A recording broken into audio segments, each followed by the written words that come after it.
Norway discovered a fortune beneath the sea, but the most impressive part is that it decided not to spend it all. While many countries became rich from oil and later fell into corruption, dependency, or crisis, Norway did something different.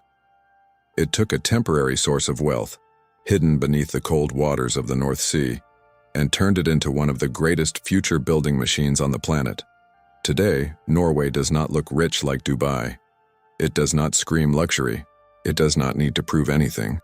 But behind its calm cities, frozen fjords, and quiet way of life, there is one of the smartest economic strategies in the world.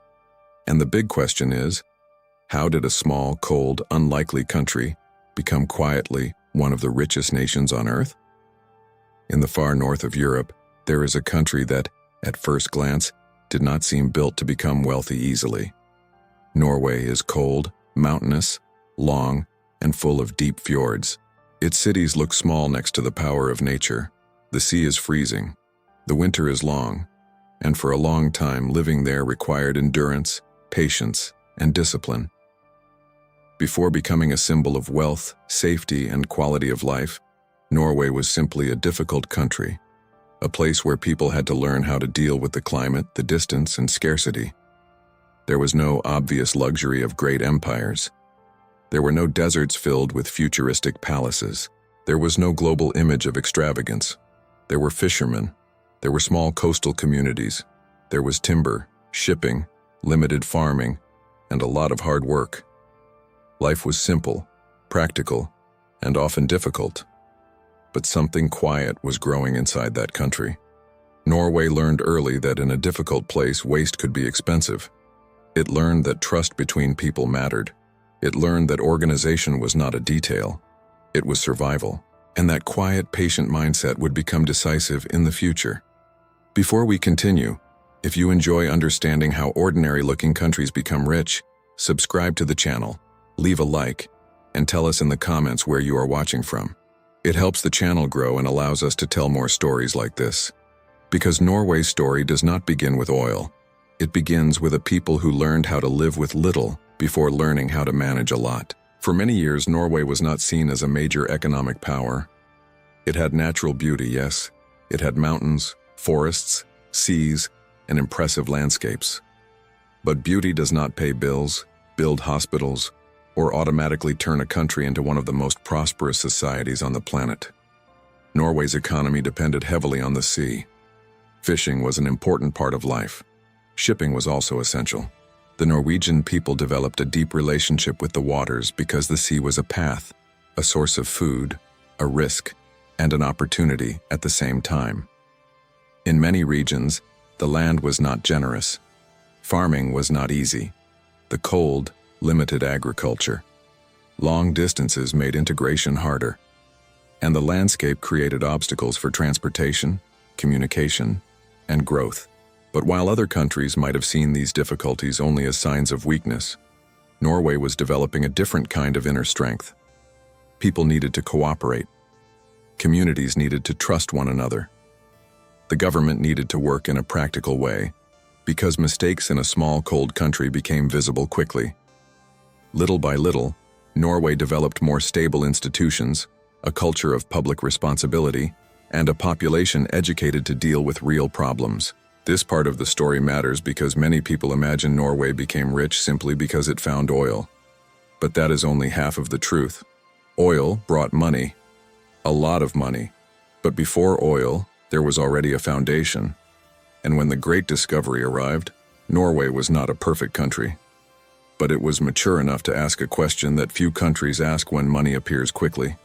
How can we protect this wealth before it destroys us? Norway had a small population compared to the great powers of the world.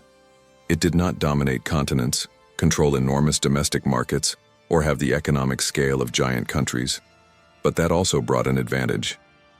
In smaller countries, certain decisions can become more visible. Mistakes appear. Waste bothers people. Public trust can be built more directly, as long as institutions work. And Norway began to develop a rare characteristic, the ability to think long-term. While many governments around the world live under pressure from the present, spending everything to solve immediate problems or please powerful groups, Norway was building a more careful political culture. This does not mean the country has no conflicts, debates, or flaws.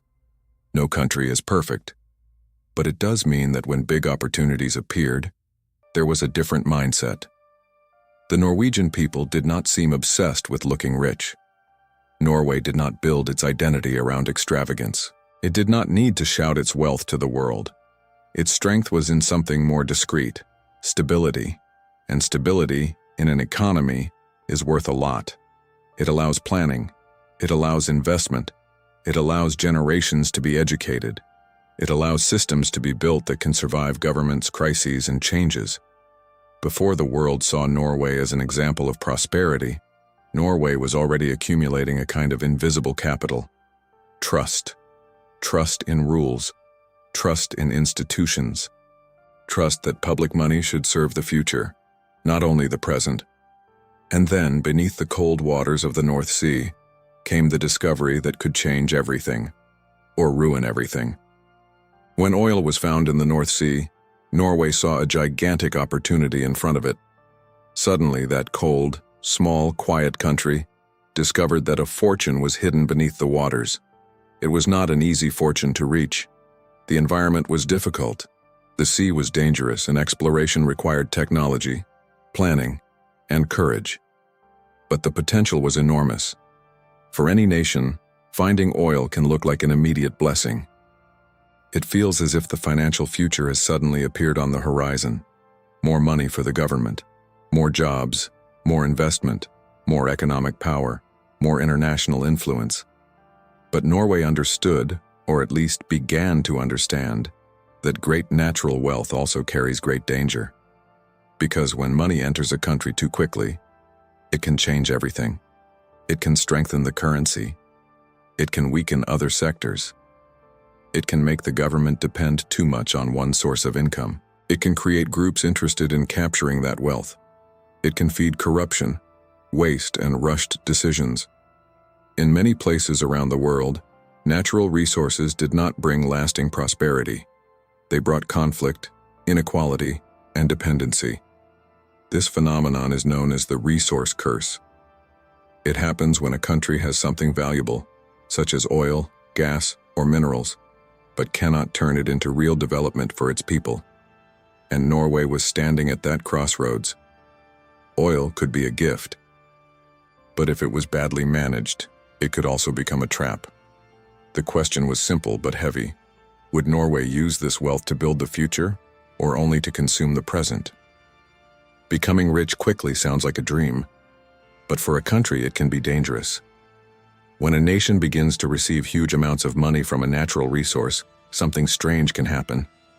The government starts having enormous revenues without depending as much on productivity, innovation, or broad taxation from the population. At first, this can seem good, but little by little the country can become comfortable.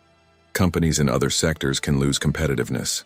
The population can get used to benefits funded by wealth that may not last forever, and most importantly, politicians and interest groups can begin fighting for control of that money. History shows that many oil-rich countries did not become stable and prosperous societies. Some became too dependent on exporting one product. Others saw corruption grow. Others spent heavily during periods of high prices and suffered when prices fell. Norway looked at this risk seriously. It realized that oil was not only a source of income, it was a national test. A country can be poor because it lacks resources, but it can also fail because it does not know how to manage abundance. And this is one of the great turning points in Norway's story. The problem was no longer finding wealth. The problem was not being destroyed by it. The country had to decide how to turn a temporary fortune into a permanent foundation. It had to prevent oil from dominating the entire economy. It had to protect future generations from impulsive decisions made in the present. And above all, it had to remember that oil money did not belong only to the adults living at that moment. It also belonged to the children who would grow up later, and even to generations that had not yet been born. When a country discovers a gigantic source of wealth, the natural reaction is to spend, to build, to distribute, to increase benefits, to create grand projects, to show the world that money has arrived. But Norway followed a colder, quieter, and smarter path. Instead of asking only, "How much can we spend now?" the country began asking, "How much do we need to save for the future?" That difference seems small, but it changed everything. Because oil is a finite source of wealth. It can last for decades, but not forever. Its price also rises and falls. In one year, it can look like an endless source of prosperity. In another, it can fall and put pressure on the national budget. Norway understood that it could not treat unstable wealth as if it were guaranteed income forever. So the country began to build a strategy. The goal was not only to extract oil, it was to turn that wealth into security, not only for the government, but for the whole society. Norway decided that oil wealth should be managed carefully, invested responsibly, and protected from immediate political pressure. This was a powerful choice because it required self-control. And self-control is one of the rarest forms of economic intelligence. It is easy to spend when there is money. It is easy to promise when there is abundance. It is easy to create an artificial feeling of greatness. What is difficult is looking at a fortune and saying, "Not all of this is ours to spend now." That was the moment Norway stopped being just a country with oil. It began becoming a country with a strategy. Norway's great decision was to create a way to separate oil money from the impulse to spend everything immediately. The logic was clear. If the oil ended one day, the wealth created by it could not end with it. So the country began directing an important part of that income into a sovereign wealth fund. This fund would invest the money in companies, assets, and markets around the world. In practice, Norway did something extraordinary. It turned oil, a physical, limited, and local resource, into global financial wealth. Oil came from beneath the sea. The money generated by it entered an investment structure, and that structure began working for the country over time. It was as if Norway said, "Oil belongs to the present, but its value must serve the future." This fund was not created only to make the country richer. It was created to protect the Norwegian economy from itself.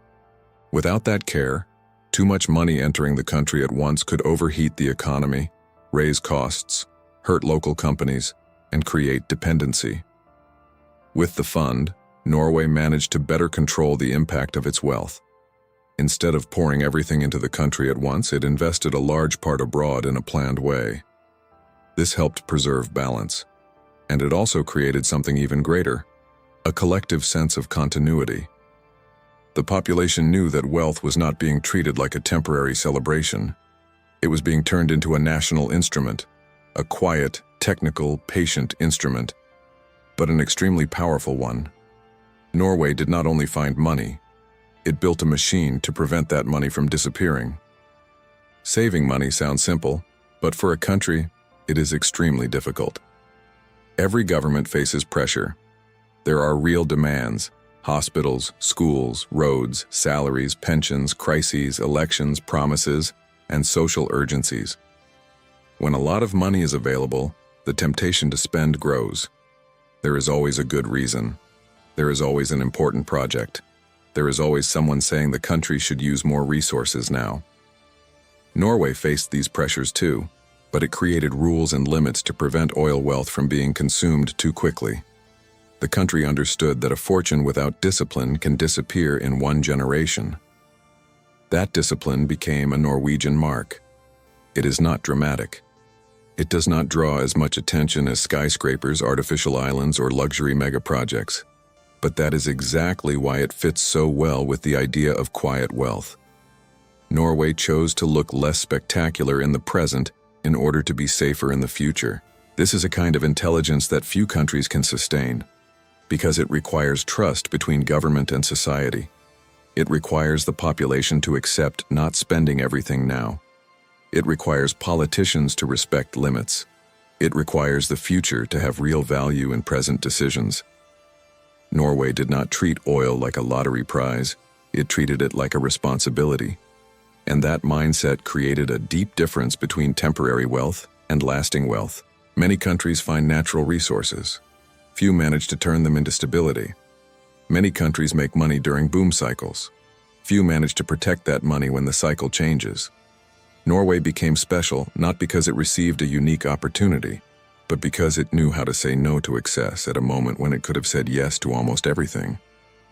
Over time, Norway's sovereign wealth fund became one of the greatest symbols of economic planning in the world. But the most interesting thing is not only its size, it is what it represents. It represents a powerful idea. A country can use temporary wealth to create a permanent source of security. Instead of depending only on oil being extracted, Norway also began depending on investment returns spread around the world. This reduced the risk of placing the entire national future in a single industry. Imagine a family receiving a large inheritance. One choice would be to spend everything in a few years, buying status symbols and living beyond its capacity. Another choice would be to invest carefully, use only part of the returns, and protect the wealth for children and grandchildren. Norway chose the second option, but on a national scale. This decision changed the country's relationship with wealth. Money stopped being just an entry in the budget. It became a strategic reserve, a protection against uncertainty, a bridge between generations. And this created an important emotional effect inside society. People began living in a country where the future felt less threatening. Of course, there are still problems. Norway is not a perfect fantasy. There are debates, high costs, climate challenges, energy dependency, and political tensions, just like in any real society. But there is a clear difference. Norway built a foundation that allows it to face the future with more calm, and perhaps that is one of the deepest forms of wealth. Not only having money, but having time, having stability, having confidence that the country is not improvising its own destiny. If Norway's story were summarized in a sentence that is too simple, someone might say, Norway is rich because it has oil.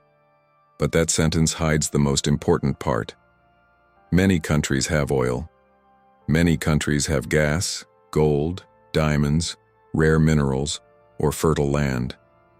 Even so, not all of them become safe, educated, and prosperous societies. The natural resource is only the beginning. The real question is, who manages that resource? And how is it managed? In Norway, oil found a country with relatively strong institutions, a functional government, and a culture of social trust already developing. This did not appear overnight. It was built over time through education, public participation, clearer rules, and a view that the state should serve society, not only the groups in power. That foundation made a difference, because when a lot of money began to circulate, Norway had better conditions to create rules, monitor decisions, and maintain transparency. In countries with weak institutions, natural wealth can feed corruption. In countries with strong institutions, that same wealth can finance development. The difference is not only beneath the ground or under the sea, it is inside human structures. It is in courts, public agencies, companies, schools, social agreements, and the way a population understands the common good. Norway became rich with oil, but it remained rich because it had a structure capable of protecting that wealth.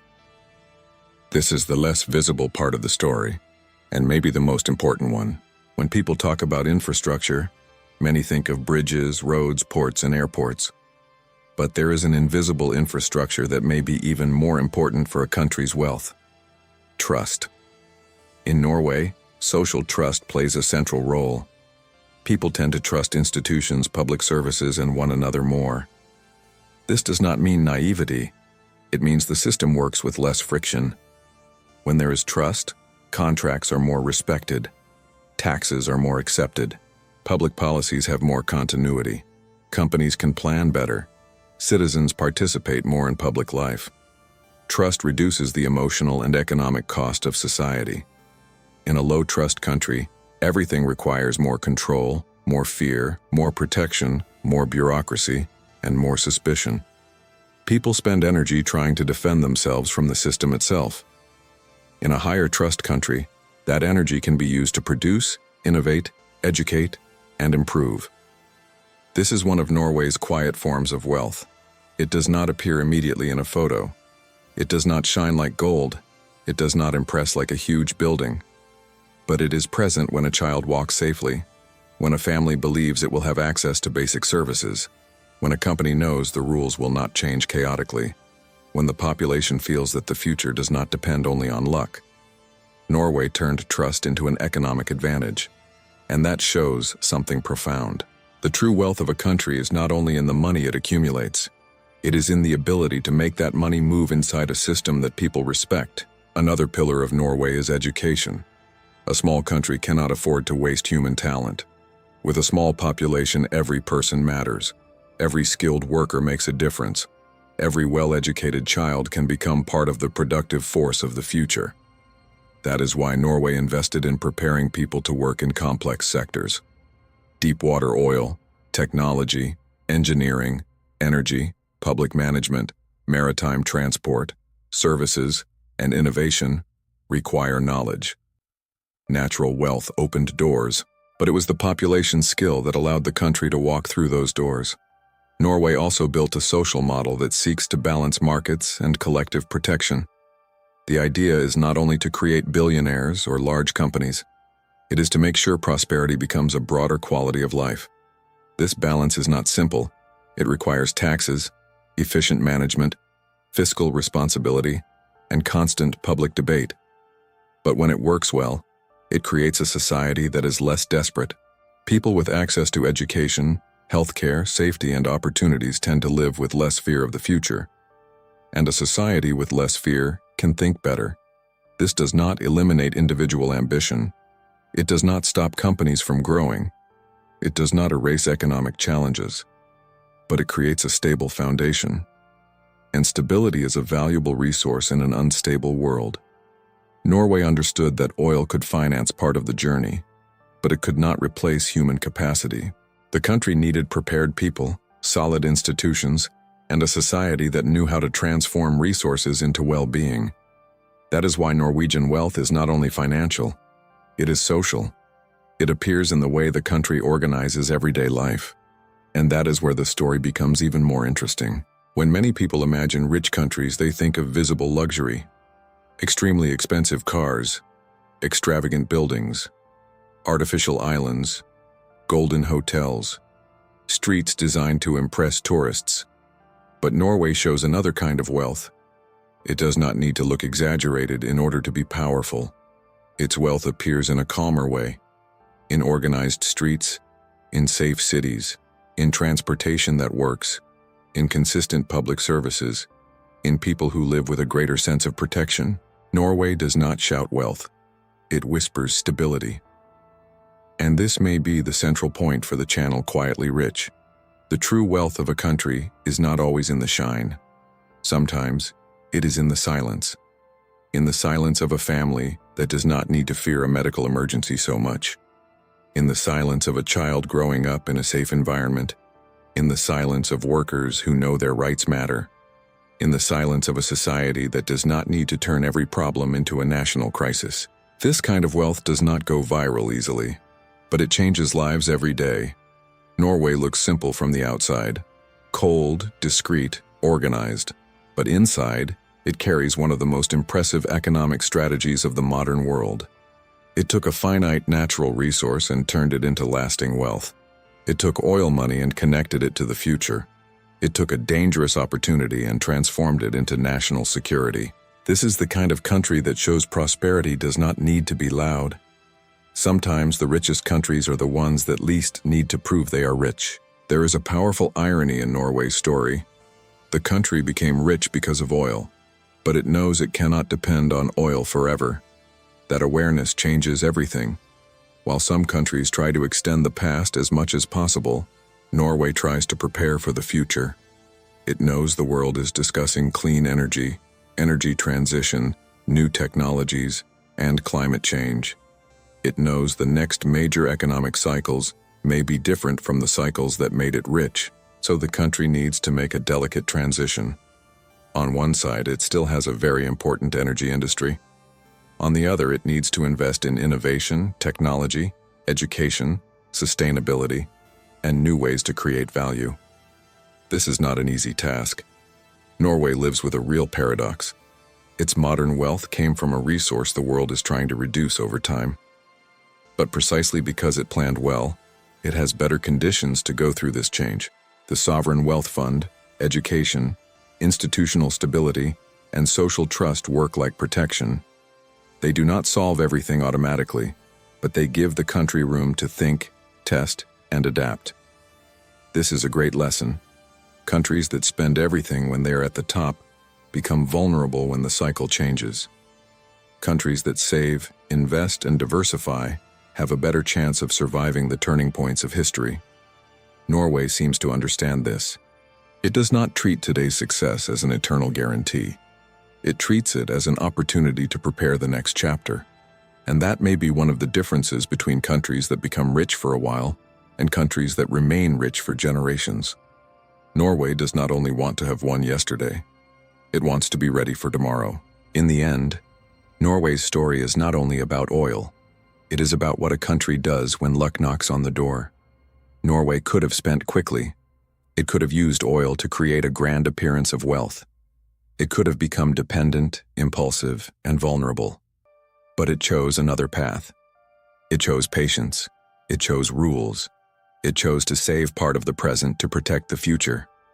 And that choice completely transformed its destiny. Norway found wealth beneath the sea, but its true fortune was above it. It was in the institutions that managed the money. It was in the social trust that allowed long-term decisions.